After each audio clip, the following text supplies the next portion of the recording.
খুব সহজে পাকান পিঠা কিভাবে বানাবেন। একটু চাউলের আটা নেবেন, একটু সাধারণ যে আটা কিনতে পাওয়া যায় ওই আটা একটু নেবেন, একটু লবণ, পরিমাণ মতো চিনি দিয়ে একটু পানি দিয়ে মিক্সড করবেন।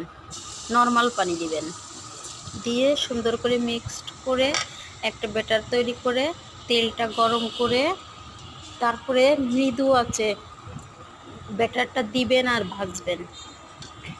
আর ব্যাটার দিবেন পরিমাণ মতো, খুব বেশিও দিবেন না, খুব কমও দিবেন না। বেশি দিলে তলায় লেগে যায় ওই পিঠাটা সুন্দর মতো উঠে না, ফুলে ওঠে না।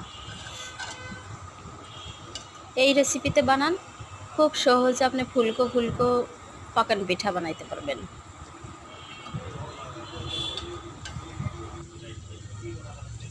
কত সুন্দর হয়েছে, এটা নতুনরাও পারবেন, সবাই পারবে।